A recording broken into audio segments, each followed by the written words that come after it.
streets ready for the fight. Voices loudly take the stand. Who will lead the promised land? Promises flying, hearts ignite. Truth or lies will take the mic. The clock is ticking, make your choice. Who you hear, the people's voice. It's in the ballot, it's in your hand. The future's calling, take a stand. One vote, one dream, one destiny. Who will wear the crown in 2025? We'll see. Words are weapons wielded, strong debates get heated. Right or wrong, they paint the town with visions bold. Who will rise, who will fold? Shadows linger, truth or spin. The battle rages from within. One by one they state their case, but only one can win this race. Who will lead this, win this race? It's in the ballot, it's in your hand. The future's calling, take a stand. One vote, one dream, one destiny. Who will wear the crown in 2025? We'll see. We'll see. Promises flying, hearts ignite. Truth and lies will take a mic. The clock is ticking, make your choice. Will you hear the people's voice? It's in the ballot, it's in your hand. The future's calling, take a stand. One vote, one dream, one destiny. Who will wear the crown in 2025? We'll see. Words are weapons wielded, strong debates get heated. Right or wrong, they paint the town with visions bold. Who will rise, who will fold? Shadows linger, truth or spin. The battle rages from within. One by one they state their case, but only one can win this race. Who will lead this, win this race? It's in the ballot, it's in your hand. The future's calling, take a stand. One vote, one dream, one destiny. Who will wear the crown in 20? Okay, good evening everyone, and tonight these candidates here are vying for your tick for the Ōkurei Māori Constituency of the Bay of Plenty Regional Council, but with every election there's one thing stepping in their way, and that's your vote. Henry. Opening credit 1. Bay of Plenty.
And good afternoon and welcome to It's in the Ballot here from Motion Entertainment in the good old city of Rotorua. So tonight we have two candidates who are here. We've got Iwi and Te Taru. I'll make sure I've got the names said correct. Perfect. Who would like to kick off first with their 1 minute opening statement? No reira, tēnā tātou katoa. Nau mai piki mai ki te tākeretanga o te wako o te aroe mihi kauata ki a tātou katoa. I waku raurangatira mai tēnei o tō tātanei tākere tainoa mai maketū ki Tongariro. Ka tukuna nei te aroha ki a tātou katoa. Ko wai tēnei, he uri tēnei no te aroa tainui mā tātua. Anei rāu, hei tū I taku nei ringaringa ki tēnei tu āhuatanga. No reira, I aku raurangatira ko iwi te whau tēnei e mihi kauata ki a tātou katoa. No reira, tēnā koutou, o tira tēnā tātou katoa. Okay, thank you for that. Te Taru, ready when you are. Is it on? Are they all live? Right. Tēnā rā tātou katoa. E raranga te mai, whai mā, tata katoa e hui mai nei, I tēnei pō kei te mihi atu ki a koutou. Ia te taru White standing for the Ōkurei Ward Bay Plenty Regional Council. I have spent the first 10 years of my professional life working as an engineering geologist and scientist, far away from what this is at the moment. Having said that, after spending time in the mines over in Huntly as an engineering geologist, they corporatised it under Rogernomics, and I decided to make a change. I wanted to find myself as a Māori, so I went out of that job into a new dimension. 38 years of working with our Māori people on socioeconomic development issues, from the likes of Te Papa as a kaihotu of Te Papa, taking charge of all the regional offices around the motu for Tupuna Ōkurei, being on a range of governance boards and operations. That was my life that I chose. Do I have a problem with that? No, I don't, except that rocks don't argue and don't talk back like how people can do. So there's a new dynamic and a new dimension. But for me, it's been absolutely rewarding. My last term on the regional council, I've learned a lot about what makes that organisation ticks. I've learned a lot about the barriers to development for our people and how to overcome that. So really, that's me in a nutshell. I'm looking forward to the journey ahead. Kia ora tata. Thank you for that. Okay, so we are going to get to the box questions now. Now, we're doing things a little bit differently tonight because we only got 2 candidates here. So when the candidates pick out box numbers, we'll be giving, both candidates will, one will pick the number, both candidates will answer the questions, and you're welcome to use either Te Reo Māori or English when it comes to the box numbers. So we've got between 1 and 28, or between tahi and rua te kou mawadu. I hope I got that. 8 wadu, yeah. Yeah. Trying to remember what it is. I'm not quite as fluent as probably used to when it comes to Te Reo, but numbers are my strong point. So, Te Taru, what box number would you like to pick first? Iwa. Iwa. That's No. Oh. Kotahi, number 1. Number 1. Okay. So let's get ready there. Okay, we have F for Foxtrot. Okay. Do you support greater investment in public transport, and how would you make it more accessible for rural communities? If you're looking at Tauranga, then that particular region is like Auckland, congested all the damn time. So you'd definitely be looking at transport.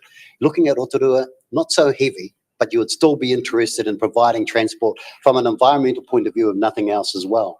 You know, getting cars off the road, actually contributing to positive carbon emissions and the like. You know, so for me personally, yep, I support the, investment in public transport.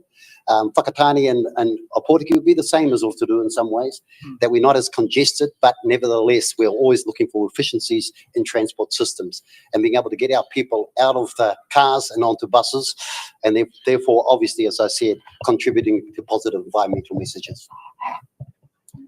Perfect. Iwi? Yeah, totally agree. The buses here in Rotorua at the moment are doing extremely well for our people, and the extension from Rotorua to Tauranga to the airports is even much bigger than we ever expected it to be. And I think it's an amazing thing that we can continue to support infrastructure like that in its purity. And I think it also comes back to the mere fact that why change something that's already working? Okay, thank you for that. Iwi, what box number? I'll have number rua.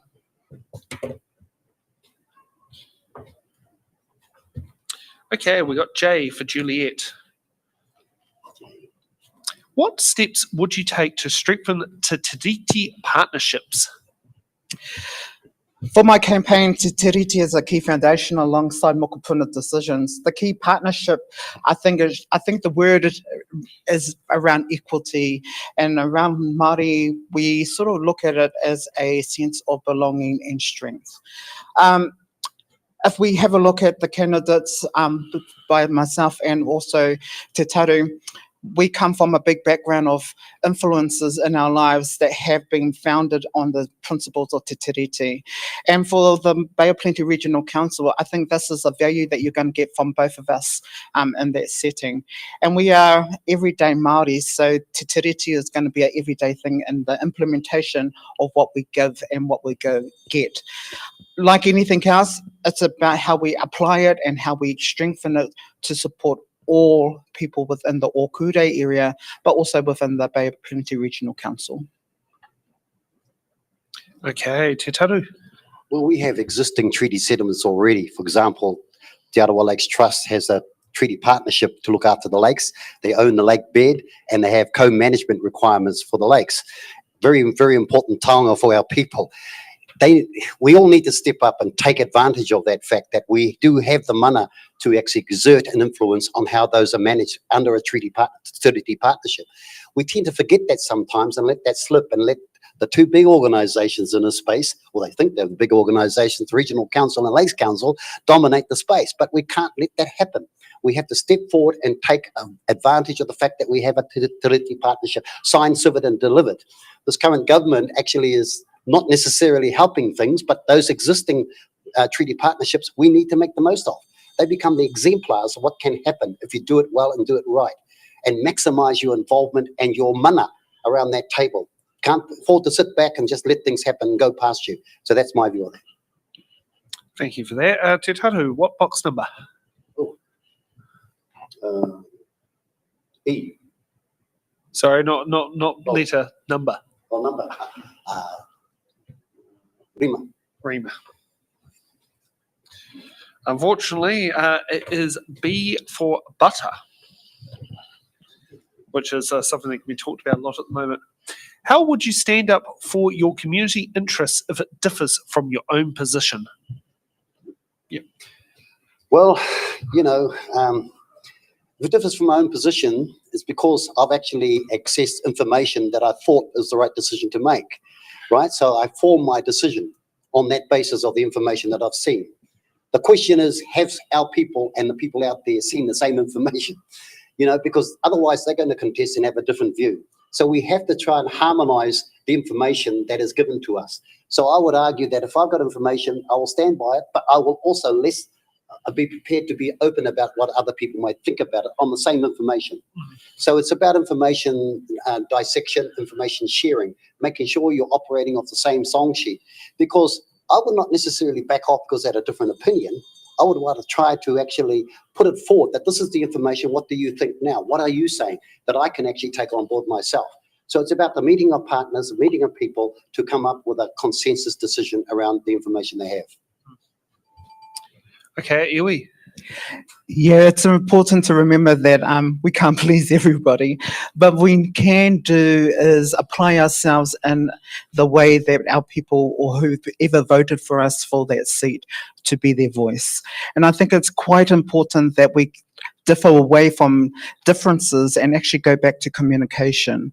If we communicate back effectively and if we communicate with each other, it makes our jobs as councillors or as people and as the voices of those ones that are in our area to have their opinion voiced at the table. I think that's the biggest part of our role if you're elected as a councillor. You become the voice of your community that you serve. And it's an open dialogue, so it has to come both ways. And the only way it will differ is because that you don't fully understand the contours of your area that you're working for. Okay, Iwi, what box number? We'll go far.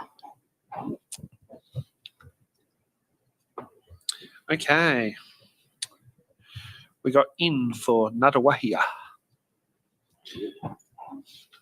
Water quality and allocation remains a major issue.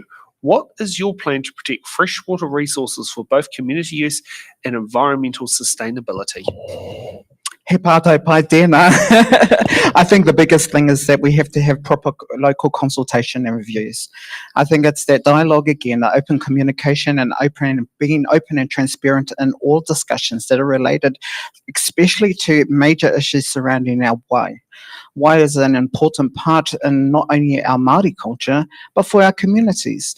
And so one of the biggest things that I have put into my campaign this year is around the decisions that I make at the tepu or at the table today has an impact for our mokopuna of tomorrow.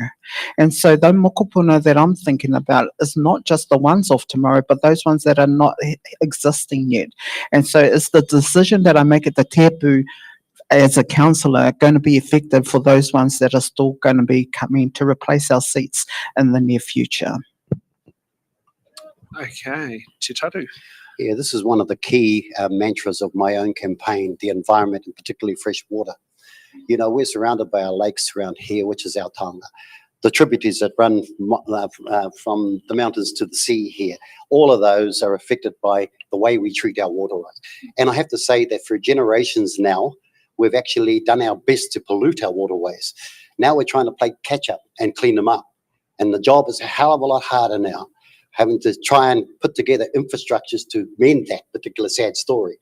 And so we're really up against it to try and get our lakes, our waterways back to a freshwater capacity, which is actually essential for the survival of our people, our communities.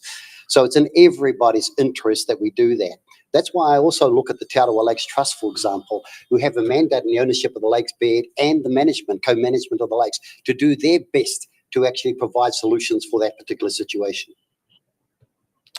Okay, and Te Taru, what box number?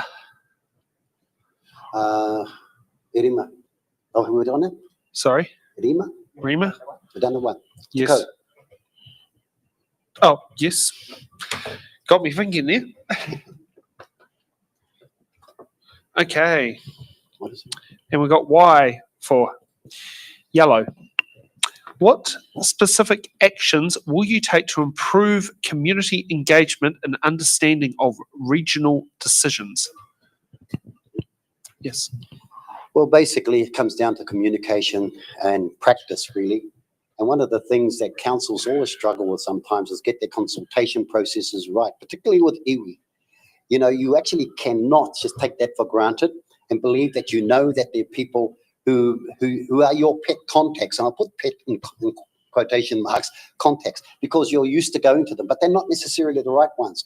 We've got to make sure that we've got the right connects, the right community connects, the right iwi connects to actually, you know, to have a constructive conversation and keep them alert to what's actually happening. Quite often I'll hear that I know so-and-so, and so that's the people that I go to, but they're not the right ones. You haven't asked the right people the right questions or sought the right dimensions of that information you want, you know, spreading that sort of wider love to the people out there. That's really, really important. You get the right connection and anything can happen for you in the right way. Okay, iwi. Yeah, I think that it's definitely communication, but I also think it's about best utilising the resources that we already have in council. We have got some amazing staff members that do amazing work in our communities already, and they've already engaged with the right people that need to be at the table, actually advising the councillors on how we should be effectively communicating back to our communities. One of the best things I think that we can do is that create it as a time where we celebrate the communities that we serve, and actually having like a whānau day or something that celebrates that we can come to the table and actually open dialogue like this, have questions available where you can ask the councillors, hey, how can you best support our community with these sort of things? I think dialogue and support comes both ways, and again it's around us listening at for the table to be their voices at the end of the day. Okay, and what box number? We'll go Rua Tukoma Waru.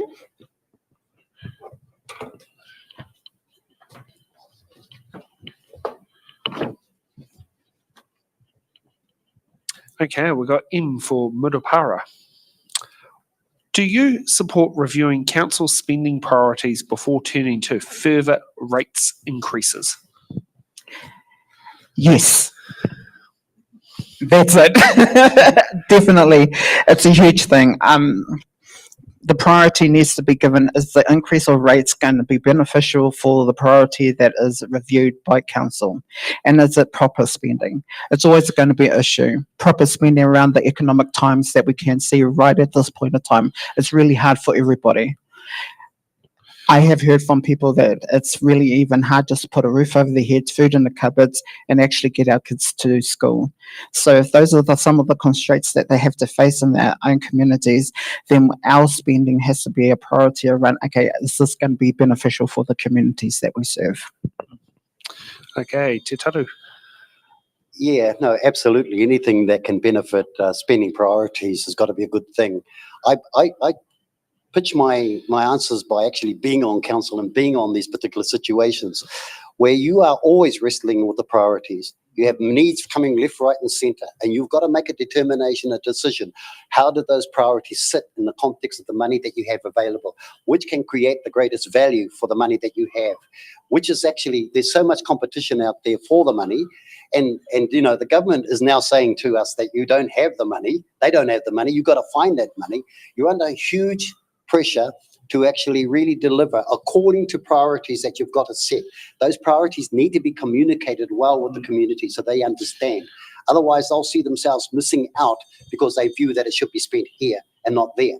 So this is the dilemma that councils do have, and I know that particular council has that dilemma, as does councils all around the country. This government is challenging on that basis as well. Thank you for that. And Te Taru, what box number? Edward. So Rua Te Kau. Yep.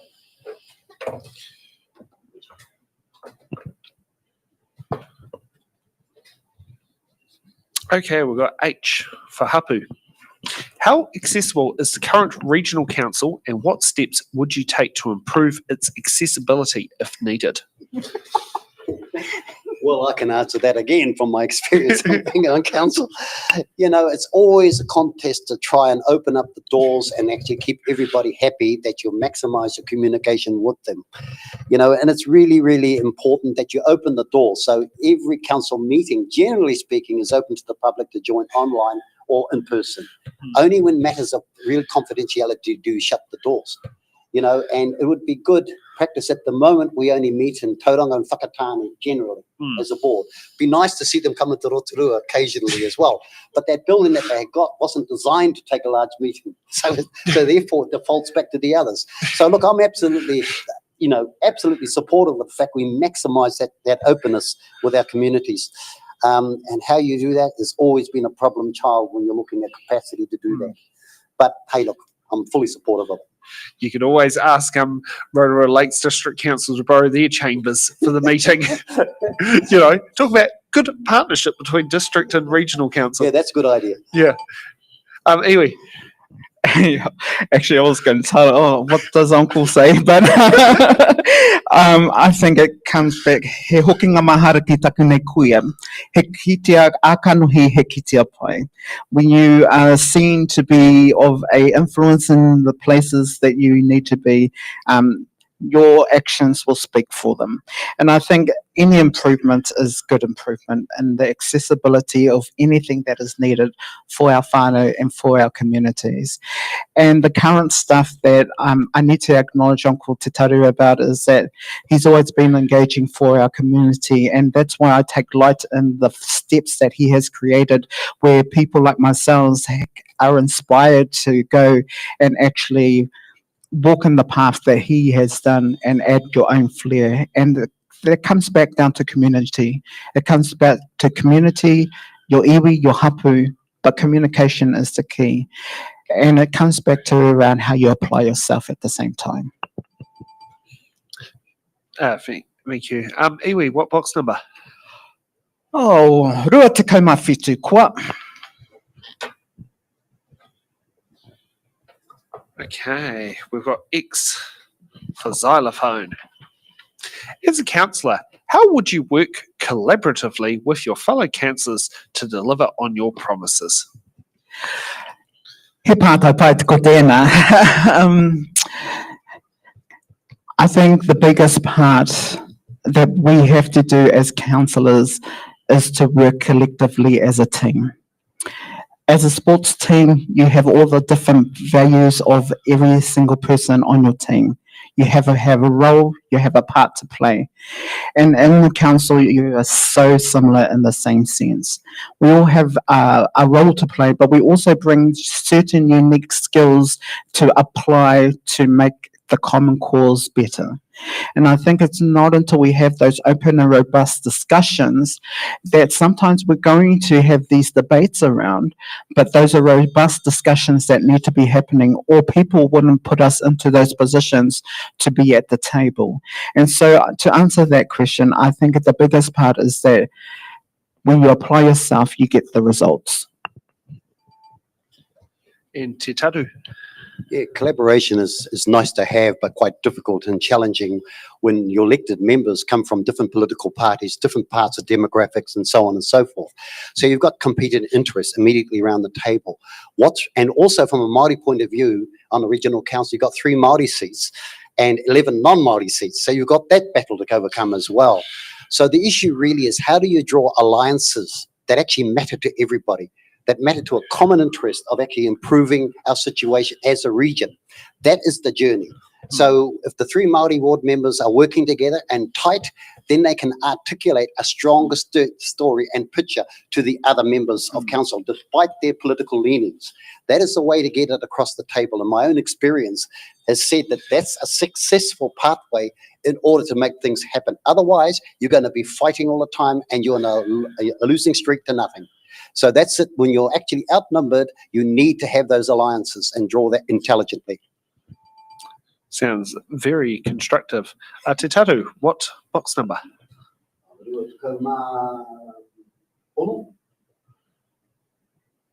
Yes. Had to sit there and start counting from tahi, but I managed to work out exactly what that was. Okay, we got when it wants to work, S for sulphur. Do you support co-governance arrangements where appropriate? Why or why not? Yeah, absolutely. I mean, we have already got co-governance arrangements that are being headed by treaty settlements. For example, Te Arawa Lakes Trust. It works in partnership and cooperation with the Regional Council and Lakes Council. But they've always been the main stool, leg of the stool as far as I'm concerned. So that works. We've got co-governance going on with the Kaituna River, all those sorts of things. So, yep, it's important. I absolutely support that. It gives us a strong voice in how these particular areas of partnership are working. So, absolutely, there's no question about it. These co-governance arrangements at the moment are actually working for us as best as we can apply them. Okay, Iwi. Yes, definitely support the co-governance stuff. And like Te Taru said, when you work collaboratively together as well, you actually get better results and great results. I think the other thing that we really need to look at is that given them the position at the table where they actually have a bigger influence on the decision making that affects the iwi and the hapu, especially around those lakes and especially around how to best support them. Te Arawa Lakes Trust, alongside many community groups, have done some amazing work with our lakes at the moment, and the uwhi is only one part of that. And there's a whole heap of other things that continue to be of a benefit for the community as a whole. And so co-governance in that sense has implied that we can make a difference collectively in that setting.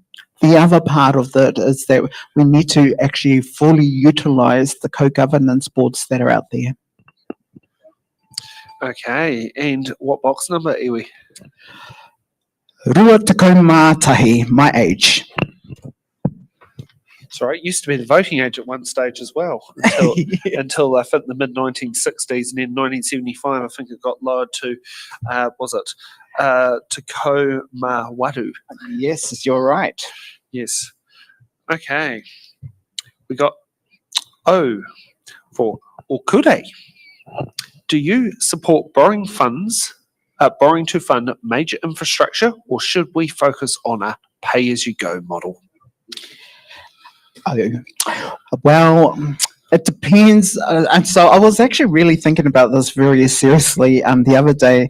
And for me, it depends what major infrastructure we're actually talking about. Sometimes combined services should actually involve local council and actually the government. If it's that much of a priority in regards to major infrastructure for our regional council, I think there has to be a level of importance to it on how much that we can actually give our time and attention to it.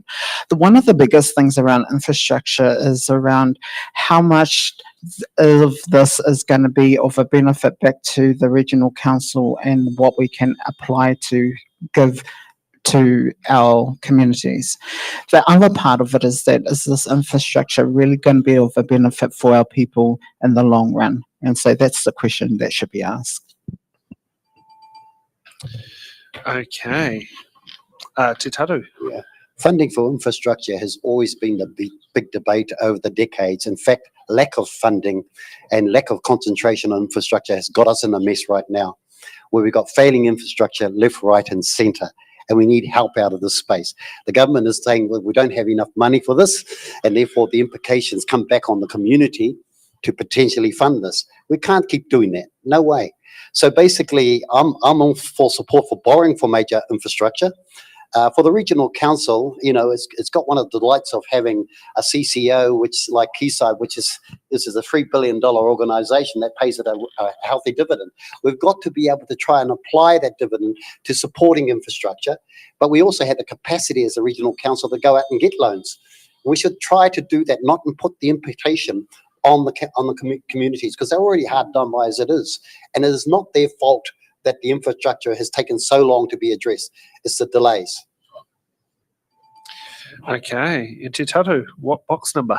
Oh, geez, I'm running out of numbers. What have you got, Mr.? From Ōkurei Māori downwards, skipping your opponent's age, the old voting and drinking age, and then you're quite clear down to you get to Te Ko, and then there's a couple of little speed bumps down to Toru.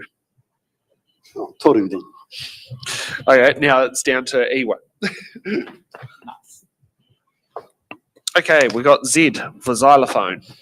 No, not xylophone. Zebra. No, xylophone starts with X. How will you ensure transparency and accountability in council decisions? Helps me. Yeah. Okay. Well, having been around that council table, this is always an issue: transparency and accountability. Sometimes you've got to sew yourself up in confidential matters. You've got to do that, and we do that. But where there's not confidential, it's open. It's on the website. It's out there, you know, where you can listen in on the conversations that are happening around the council table. You know, so there is this issue of transparency and accountability is really, really important. The council at the end of the day have been elected to make the decisions. Hopefully we can make the decisions on informed information that comes in from the community. And we will get community tuning up to some of the meetings and basically offering their view. We'll also get the community presenting to the council on their view. So, you know, this is what you've got to rely on at the moment. Can we improve on that? We can always improve on transparency and accountability. But that's how it sits at the moment. You take what you got, which is basically communities coming in and visiting and offering their view. Okay, and Iwi? Well, for me, what you see is what you get. And so what you say is what you want, then that's what you're voting for. But you're right. Open and transparency is a key factor that needs to happen anywhere. And it doesn't even just has to be at council buildings. It has to be in our daily walk-in of what we do. If we're not open and transparent in the things that we make, even in our daily lives, how do we build that trust of the people that are voting for us? We need to be accountable to the people, not just to the kaupapa. It's the people that actually are the embodiment of why we are standing in these seats. You see, there might be two of us or three of us standing in this seat for one seat, but there are many other people that are standing in the regional seats that have an equal part in the whole decision making as well. And so we have to be open and transparent, not only to ourselves, but to everyone on the table. Okay, and Iwi, what box number? Iwa. Iwa, no problem. Okay, we've got R for Rotorua. How will you support local businesses and industries while ensuring compliance with environmental obligations? Yeah, really good question. I think it also comes back if the business has followed the obligations and the criteria and requirements. I think it should be a straightforward process. But as we know, it's never a straightforward process. And I think the other thing too is that we need to align our processes to the actual protocols that align to the places of where these businesses are applying for. So if you're looking at ensuring compliance and environmental obligations are met, is it because they're working as a river jet on a river that is pertaining to a Māori reserve? And so if so, have they properly encountered and consulted with the Māori landowners of that riverbed to actually have that done properly? I think this is the biggest part around it, is that we need to have that defined in the process, but also letting our businesses connect to each other. Okay, Te Taru. Yeah, underlining the words compliance with environmental obligations is key. If they're doing that, then why would you not want to support them? The reality is, however, that we've been through quite a few changes with dairy farming, for example. You know, dairy farming has increased hugely around our lakes, and the nitrogen and phosphorus that's flowed into our lake as a consequence of that means that there has to be changes in land use. So there has to be changes in the compliance order around that as well. So there has been some pressure put on farming industries, in particular dairy farms, to try and reduce their emissions into our lakes, for example. And so the government has made, and the council has made, monies available to reduce and moderate the way they farm. If it means you've got to stop dairy farming, it may well mean that. Or you might come up with another activity that lessens the level of pollutants coming off your land. So it comes down to ensuring that compliance and environmental obligations are met. If they're not met, you're not going to do the business. Simple stop. Okay. And Te Taru, what box number? Oh, can you give me a box number? I'm totally lost. Oh, that's all right. Was it Ōkurei Māori, my birthday? What letter is that? We got K for, what was it, kohi.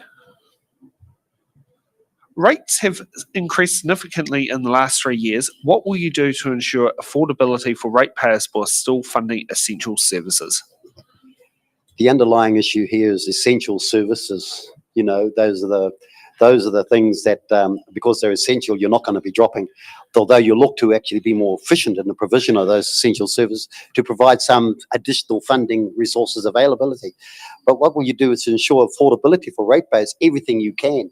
Because at the end of the day, the ratepayers are under a hell of a heavy burden to actually pay for the environmental standards that you're trying to set. And we said that as well. It's in everybody's interest that we have an environment that actually responds the right way. In fact, that if we are polluting it, then we need to pay for it. But where do you get the funding and the support for that? From regional council, from government and others to pay in that game as well. It's everybody's responsibility to ensure those environmental standards are met. And funding those services, well, sometimes you have to dig into your own pockets to make ends meet as well. Okay, Iwi. Yeah, I think that's why we have budgets set in place to actually ensure that we do have the capacity to ensure that our ratepayers do not have to fork out more than they have to, but they comes back again to being open and transparent with those transactions. I think the other part of this essential services, there are so many things that are essential, and like Te Taru said, we're not going to give those up for anything that's going to jeopardize our communities. Affordability also comes within the budget as well. I think the biggest part that we can help support the affordability is actually utilizing our resources a little bit better to help support that. And like others, you will find the money if it's that essential to actually get it across. Our resources in the regional council is amazing on the amount of talent and skill that we have of employees that are working for the council. And so it's about best utilising the resources that we have in the council as well. Okay. Iwi, what box number? Te kau mā whetū. Let's go with Fitu. Got old age you can join the army yet? We got I for Iwi. How can the council contribute to civil defence and emergency management in our area? Yeah, a very good question, and I think this is one that's of very high importance. It's a very good question because I think the subcommittee members in this portfolio should be regularly meeting the needs before they deployed out. And I think it comes back to actually the combination of working with local councils and with the local areas that are currently using civil defence as a platform. And I'm talking about the times where maraes are being used to help support families that are in those floodings. And we're talking about how people rally together just to come and support. And I'm thinking about when the waters broke at Edgecombe and that huge flooding happened over there and people rallied together to help support. I think that showed the robustness of how civil defence can work collaboratively for the betterment of the whole community and working together to ensure that it's survival. Okay, Te Taru.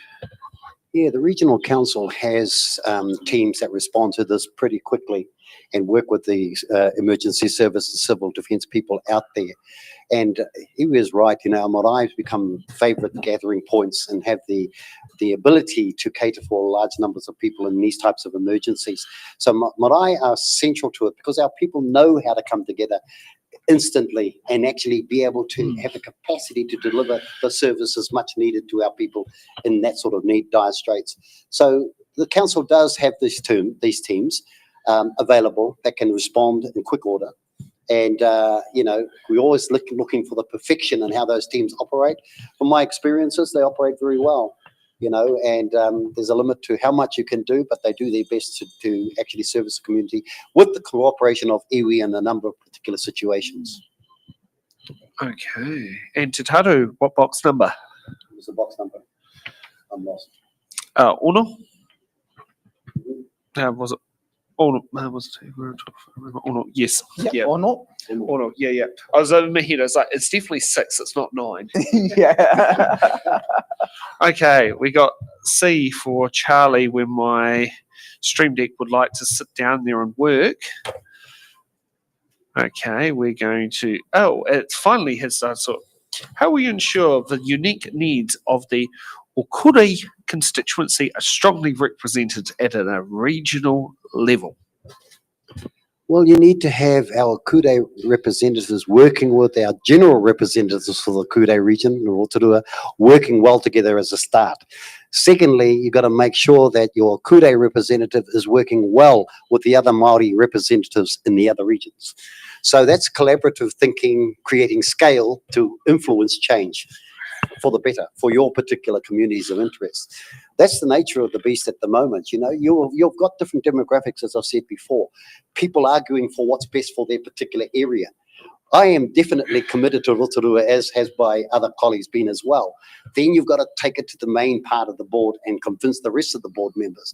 I've always used my Māori counterparts in order to try and get it through that actually it matters to Rotorua. What matters to Rotorua can matter to you too when your turn comes up. So it's that sort of situation from experience that you've got to try and harmonise the collectivity and make the most of that. Okay. Iwi. Yeah, I think it comes to that word unique. It's very unique to be even in council, isn't it? So the strong part comes to what you can offer to the people that you are working for. And Uncle Te Taru is right. You've got to work collaboratively with other councillors to achieve the best results for your area that you are standing in. The other part of it, and it comes with huge aroha, is that we need to remember where we come from and who we're here for. The biggest part around it, and it's been a campaign slogan for myself since the beginning, and the team have been making huge progress with it. Mokopuna decisions is not just a word or a phrase. It's about the betterment for our mokopuna of tomorrow. Okay, iwi, what box number? Okay, now I'm getting lost. Rua Tekau Mātoru? Yes, we can do that.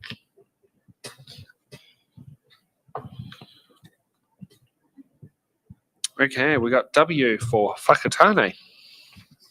What experience or skills do you bring to ensure sound financial governance and decision making? Oh, well, that's a big question. It's only 1 minute, eh? Well, I was thinking of, my nan, and, I bring that fresh bottle of my nanny's perfume that Moko loves so much. And I think it comes in that sense, it sticks to the aroma in the building. And so the sound financial governance and decision making that I bring to the table is that I sit at many governance tables supporting many different things. But the financial side of things comes down to if we fit within the budget and we work within the budgets that are given to us and the constraints that we face within those terms of the 3 years as a councillor, and you do your job and you do it right, I think that governance decision that you're making is very good. It's when it comes to the table and when people are asking questions, why did you spend it in that way? Then you have to really look again, is that the right choice? And Te Tatu.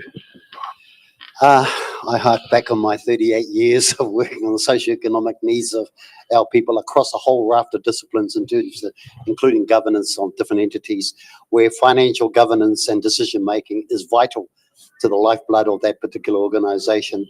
So you learn a lot about that. You learn a lot about accountability. You learn a lot about the different views and points that people bring across the table, and you have to find a way through that and make a decision together, a decision that's based on best practice, best intelligence, best assessment of the needs as well. Value, I hate this word, it sounds very corporate, value for money, and that's really what it is, being effective and efficient. This is what this current government has been saying all the time, and it annoys me sometimes because the talk is so corporately, yeah. And so basically, it's about applying your best decisions around the best information you've got, and for me, it's about applying what experiences I've gained over 38 years. Really, that's the simple boil down for me. Okay. And Te Tatu, what box number? Give me a box number. Ōkurei Māori.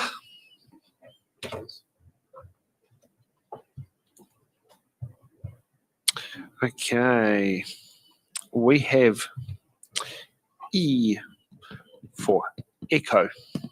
What are your top priorities and how will you ensure they are addressed? My top priorities, are three. One of them is climate change and being prepared. It's here, whether we like it or not. Look at Cyclone Gabriel. Look what happened to Wairoa. Look what happened to Gisborne. Look what's happening to Nelson at the moment. And sure as hell it's going to be happening for us as well. Gone are the days we could predict the weather, and now we're in a situation where we're going to have to really react to climate change as being a reality of our life. Look out the window. It's not life as it used to be anymore. So climate change is one, and being prepared. The second one is environmental issues and having clean waterways. Trying to keep our lakes, our waterways clean, providing clean water. That's the sustenance of life for us. If we can't have clean water, what are we going to do? So basically, that's the other, environmental pressures. The last one for me, which is equally important, is partnerships.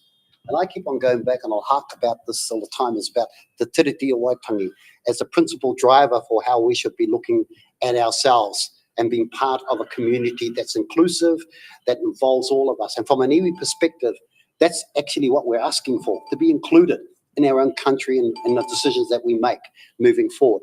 So for me, those are the three important issues moving forward. Okay. Iwi. Yeah, my priorities, if elected into the seat, is based around whakapapa, whenua and whānau.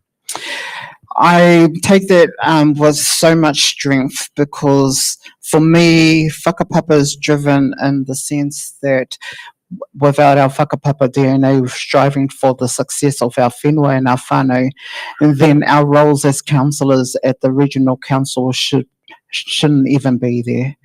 And we should already be the priority at the tables at that point of time. Mokopuna decisions, like I said, it's around allocating ourselves to be the best mokopuna that we could ever be for our tupuna that have left the platform for us to succeed in. And I stand on the merits of not only the work that our Uncle Te Taru has done, but the merits of every single Māori person that has stood in the Māori seat before and has strived for the success of the people in the areas. Okay, and iwi, what box number? Tacoma Tahi? Yes, that's still there. And we'll leave the other cheeky words that come with it to ourselves. Okay. We got L for Lima. How do you plan to balance the needs of rural communities with those of our urban areas in the region? Yeah, I believe in teamwork, right? And I've said it from the beginning. As a team player, you have to help out your cousins on the other side of the lakes.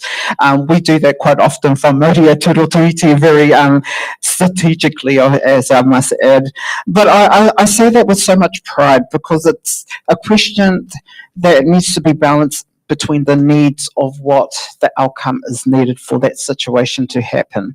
And so when we talk about balance, we're actually talking about equal opportunity and equal words of encouragement, or making sure that we all have got the same accountability status as what anyone else would have. That's what it basically means. What I'm saying is that equality means quite a lot when it comes to rural and urban areas. And so as a region, we should be working on a balance that actually best suits the needs for the Bay of Plenty Regional Council. Okay. Te Taru. Yeah, there's a definite imbalance at the moment. You know, the focus has been on the urban area because that's where the population is largest and the demand is largest. And actually, the regions out there tend to be left out of it a bit. And then we've got to sort of improve that engagement because I'm from a village called Moria. And basically, we haven't had the sewage connected for, we have had it for the last 8 years, but before that, it wasn't even on the sewage system. Also, the fresh water, still don't have fresh water hookup in there. You've got to have, you know, your own little operation in your backyard. So these sorts of things are fundamental requirements, you know, and we are not there. So there's a need to actually balance that. Very, very fundamental need to have access to fresh water. Some of our people are still pulling the water out of the Ōhau Channel, for God's sake, you know. So those sorts of things have got to stop. So that sort of attention of spreading the love, the aroha to our people out there, particularly fresh water, particularly sewage, and particularly those sorts of things are important. How did you manage to get the sewage connected but not the fresh water? Because normally it's the other way around. I know. Yeah, it's like I used to live rural live-in, and we used to have this, what we call it trickle feed. So whenever the water tank ran out, with use on trickle feed, it took 8 days to refill. Only time we usually use it was in summer. But, you know, you don't have that as a backup option, but we were on a septic tank. Well, up to 2011-12, we had sumps, you know, our sewage was going into sumps. Yes. Sumps, until 2011-12. And our drinking water was still taken out of the groundwater if you had some money to put a well in. Otherwise, some people just let their pipes into the Ōhau River or into the Ōkawa Bay, drilling water straight out of those. Oh. So, you know, it was poison stuff. Could be all, but oh God, I hope they were voluntarily doing boil water notices on their own water supply. It was about survival, right? People just made or do with what they had. And it was about utilizing the resources at that time. And I think it's some of the learnings that we need to take away with it as well. There actually came some really good stuff from the learnings from that sort of stuff. I used to always watch my nan and my koro making sure that the tanks were always full for us when we were there as kids. You know, I was a geologist in my background, and when I was a state coal, I actually come to Roto to Maria and put down 9 water wells. Actually got some using the techniques that I knew from the mines, just to get water, you know, some water, get some sense of clean water. That was always a challenge. Te Taru, what box number? Give me a number, mate. Tacoma Rua, 12. Okay, we got A for Alpha. Do you support political party endorsements of local government candidates? Why or why not? Well, you can see I'm wearing a particular political message on my lapel right now. You know, I've had Māori Party endorsement for this particular campaign. And I did that because I've been a Māori Party member for 2005 when Tariano first walked out and formed the party, you know, and then they formed it on the foreshore seabed, and it's come back in again. This government's having another again to try and dilute it. So, you know, I'm a very much in favour of that party endorsement. I won't change it. And for me, it gives us sort of a sense of scale, that we can scale up the influence. You know, we can say what we want from a party political point of view. I am not necessarily agree with everything our party says, because when I'm around that table at the council, I am te taru white. I will make the decisions I need to make. But really the driver for that is the principle of the tiriti o waitangi. I hang on that, you know, that actually trying to make the best of that particular position, and doing that and staying with the Māori Party is their mantra. Okay, and Iwi. Oh yeah, look, I totally support any political campaigns that are happening. We're entering into a political arena, so of course you should be endorsed by people that are of a political nature. I think it also comes back to if it aligns with your beliefs, aligns with your mandate of what you want to achieve in your campaign, then why not? Congratulations to you, because that means that your alignment to that political party has an influence that's going to be gathered to those people. And like Te Taru, I have a huge part for Te Pāti Māori around everything that they've been doing. And lately, and I need to congratulate Orini on her achievement last night, and also to Penny Hinari. We've got some amazing influential Māori people that are in these platforms. And so it's about us actually recognising that political parties do exist, and it shouldn't be a hassle to anybody. Okay, Iwi, what box number? Te kaumātoru. Yep, good old number 13. Or unlucky 13, depending which way you want to call it. Now, I got P. What's a place name that starts with P in the Bay of Plenty Regional Council boundaries? I don't know. Perfect. Okay, how will you balance the need for economic development with protecting the environment and biodiversity? Yeah. Again, I think it comes between that balance around the development of what is structurally needed to protect the environment in its purity. I think I go back to another saying when I talk about whakapapa, whenua, and whānau. You see, those whole three things have a circle of beginning to end, and they actually need each other to survive. And I think that's the same with this. Sustainability actually needs the whole lot of around economic and the environment, around the biodiversity around it. And I think for me, in its purity, is that if I look at it, if we look after the whenua will look after us. If the whānau look after our whakapapa for generations to come, then they will look after the whenua and the whānau that are needed to look into those spaces. And so, yeah, for me, protecting it is a huge value for anybody. Okay. Te Tatu. Well, you know, this comes down to the value propositions of social, cultural, spiritual, environmental, and commercial development, getting the balance right in those three quarters, those areas. And I think from a Māori perspective, and a lot of the land trusts and the corporations face that challenge, because we're not here today, gone tomorrow. We're intergenerational. So we have to take that on board and be real about it. And how do we actually provide that sort of sense of future for our mokopuna when we are actually activating those particular principal values? So that's the balance we're looking for always. So when you look at the environmental considerations and development, you look at farming, you know, they've drawn some favour for quite some time to farm the way they want to, particularly dairy farming. It's come to a head now where actually we need to look at how we get that balance right, because it's not, and it's starting to move slowly. It's starting to move, but you can see how much pollution of our waterways has happened as a result of what is seen as the backbone of New Zealand's economy. We have to change. We've got to take the step and make that change. Okay, and Te Taru, what box number? Whetū. Just because we had a fantastic MP who also went by that name, who was nicknamed Minister of Shattering the Glass Ceiling, Whetū Turakani Sullivan. Okay, AA for AA batteries. What is the biggest challenge facing the Bay of Plenty? AA down the bottom. Oh, I see. What is the biggest challenge facing the Bay of Plenty? Well, basically for me, it's about getting cohesion amongst our communities, getting that collective action going, that collective empathy, that we're on the same page together, that we're not fighting against each other, that we're working together, creating that scale necessary to move the dial in the way that our mokopuna can benefit from it.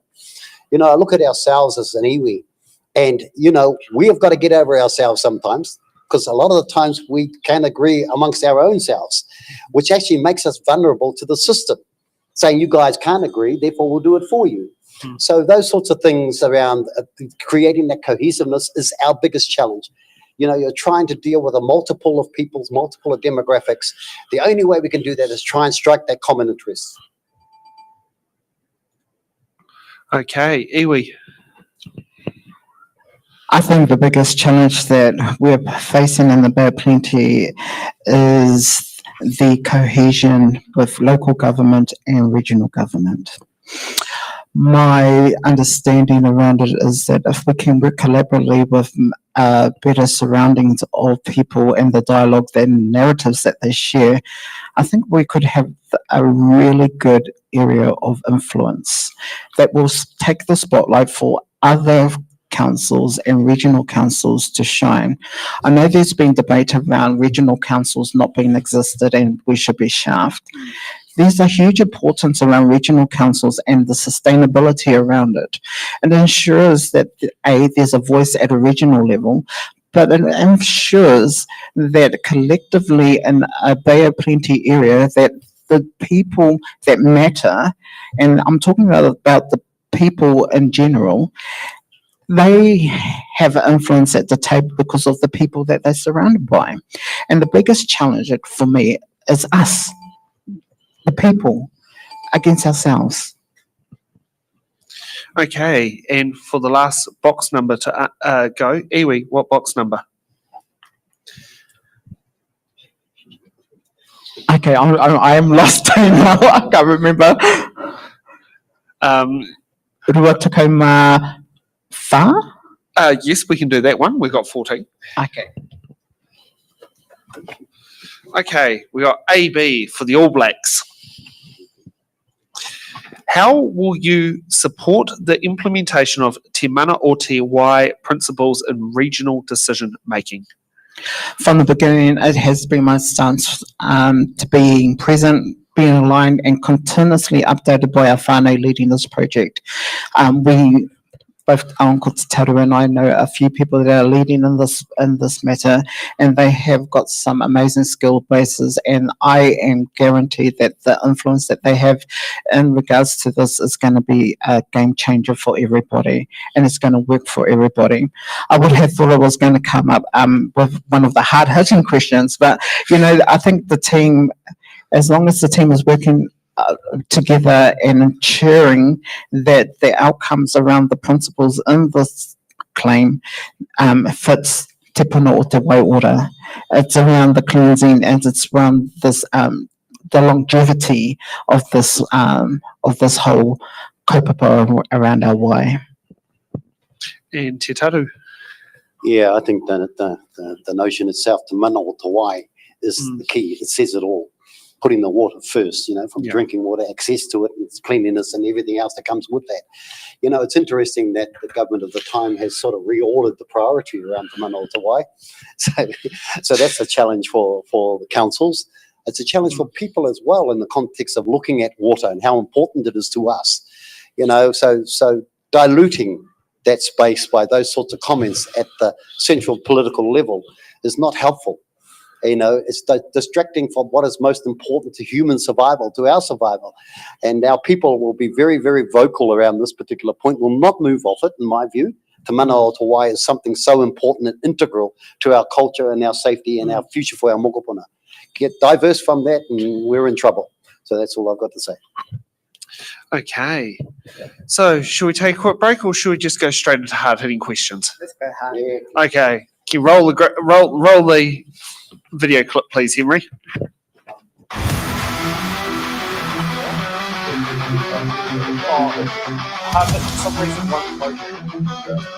Hard-hitting questions. Without getting to money. What does a question? Because every candidate has answered the hard-hitting questions. Okay, so here are the hard-hitting questions where no candidate can use their button cards. Well, that's none for this show. No candidates can use their deferred cards, and all candidates have to answer the questions. So let's flick over to hard-hitting question number 1. With rising costs and rates, what is your plan to keep council spending under control while still delivering essential services? Iwi. It comes down to remaining open, transparent, but also remaining diligent to the budget, ensuring that the essential services are not going to be tampered with in regards to any of the budget changes that align to it. The biggest thing is that we have to ensure that every decision that is made at the table continues to be with them put in mind that A, it meets the needs of our people, and B, it fits within the requirements that we are mandated in as councillors of the regional council to serve our communities with the best interests at heart. Okay, Te Taru. It's incumbent upon councils, full stop, to ensure that council spending is under control. So it comes to how they're working together, how they put the information together, and that information comes from the operational staff, making sure you've got good staff, you've got good leadership of the operations to channel the information to you. That also means that information coming from communities, feeding the operational staff so that they can make recommendations to the council. That's how it works. If you have bad information coming to you, you're going to make a bad decision. If you had koretake or not good staff, it's going to be you're going to get useless information coming and problems. So the whole issue is that transparency that we mentioned before, that connection to community, how that information is fed into the operational staff who use the expertise, and how that information then comes bundled together to council. A good council should be able to make the most of that information and make the best decisions for our ratepayers and keep the costs under control. That's the job. Okay, let's get on to hard-hitting question number 2. What role should Māori landowners play in shaping the district's development and resource management? Te Taru. Play a significant role. We're major landowners. If I look at Rotorua, most of that land is owned by Te Arawa, by our own people. 90% of the land out by Rotoiti is our people out there. Going down south and around Ngāti Whakaue, they own most of the land around the city itself and a lot of land inside the city. So we're major landowners. So we can really call the shots when it comes down to future development of the lands around us. And we should be in that space looking at it by applying the value constructs that we bring with us from years gone past, from our own culture, around social, cultural, educational, and spiritual and commercial needs, getting the balance right. So we must play a major role in that because we are major landowners. We have treaty settlements as well. The lakes itself, we enjoy the serenity of our lakes, and we want to enjoy the quality of our lakes as well. So we play a significant role, and we must be heard. And iwi. Yeah, like Uncle said, our tupuna are the original landowners, right? And their development plan was so robust that it never failed a heartbeat, basically. And I think that comes back to if the development and the resource management still covers the mere fact of having a roof over your head, food in your cupboards, and sustainable education for your tamariki mokopuna, I think then your development and resource management plan is going to form tremendously, right? And I think it comes back to the identity of sense of belonging. The role should be around whakapapa driven, whānau centred and engaged to the whenua, because like I said before, whānau will look after the whenua will look after the whānau, and then it comes back to a generational time of succession. And so that's what we're looking for. And, it's like that Lion King thing, the circle of life. It comes back in full circle that our tupuna had some amazing things that they did back in their day to help support our people. Let's go back. Okay, now let's get on to hard-hitting question number 3. What is your position of retaining the Rotorua Lakes District Council Te Ipuku Wai Takitaki Māori Ward and the Bay of Plenty Ōkurei Māori Constituency, and why do you hold that position? Please note that the referendum only applies to the city council, to the district council, not to the regional council. Yes, so Te Ipuku Wai Takitaki Māori Ward is a huge benefit for anybody. It's our right. It's part of Te Tiriti. It's a guaranteed seat of decision making at the table. And for me, it comes back to the purity of we need to be voiced at the tables and make those decisions on behalf of those ones that have paved the way for us. We put our hands up to stand into these seats of influence, not because we vote in the Māori wards and stuff, but we put our hands up because we believe that these are essential positions of influence for our people, and they deserve the right to have a seat that is embedded to help support the narratives of our tupuna and of those ones that have paved the way. And for me, it's a position of retaining not just the seat, it's retaining our mana motuhake. Okay, Te Taru. Yeah, this comes back to the whole sense of partnership. Expectations when we looked at the treaty, Te Tiriti, we was an equal partnership where there was a sort of a 50-50 understanding. We got a hell of a lot less than that when it came down to settling the treaty claims, for example. And this is on the back end of that as well, giving us these Māori wards. Actually, it's the best that we've got right now, and we must make the most of that. But it is well short of what we would have expected in a real partnership. But like I say, the regional council, you mentioned the regional council, it is a tuakana of Māori wards established in 2001 under its own legislation. Is it done well? Well, it's about the best we've got at the moment. I would have liked to have had more because you're still outnumbered in a situation where you've got to make decisions where numbers count. So you're still having to work a hell of a lot harder than your other colleagues in order to make the change you want. You look at the district council in Rotorua and you look at other councils. They're outnumbered 3-4 to 1. So they've got to work so much harder. And the partnership was guaranteed under the Tiriti of equality. That is not happening. It has not happened, so we make the best of what we got. Okay, so we're at that time of the show for closing statements of why you should receive the tick from the voters. Te Taru, would you like to go first? Well, I said at the start that I've been on a journey of a 38-year journey after being a scientist, coming down a 38-year journey. Have I reached the end of the journey of finding who I really am? I'm nearly there. Another 3 years should give good closure on that. So yeah, I'll be looking forward to the vote moving forward. People will sort of look at me sometimes and think, ageism is there? What's a real ageism? I've got mokopuna on my mind, right?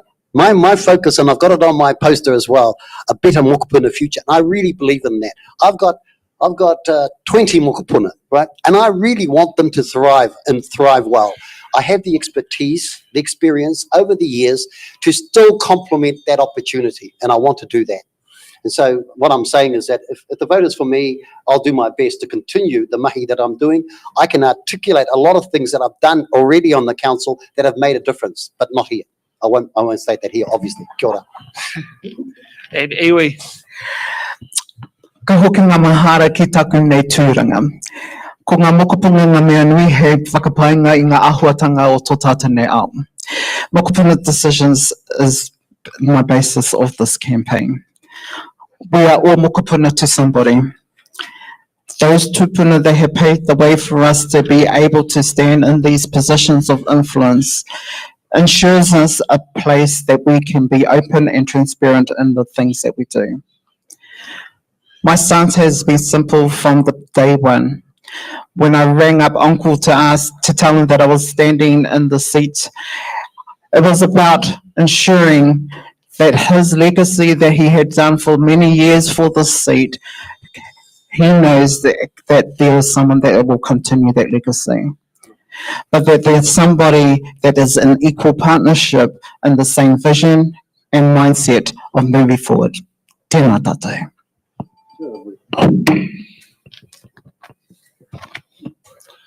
Okay. Well, thank you for our candidates for coming tonight and braving It's in the Ballot. It's not easy to chuck yourself in front of a video camera. Now, for those who are watching, It's in the Ballot is an independent non-profit organisation funded on small dollar donations to help these brilliant shows come off.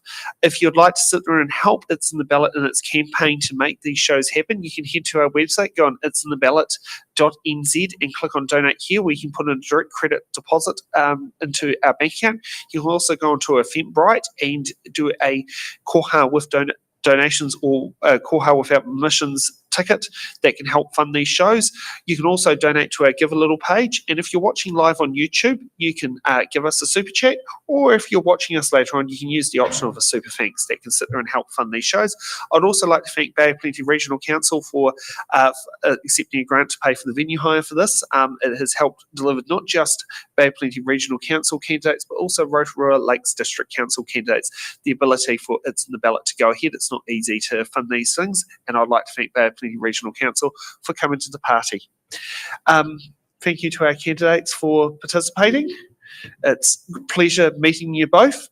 I think it's a shame the voting system is first past the post, not STV, because I believe STV would so much more benefit the situation of how to get the best person for the job, because you're both fantastic.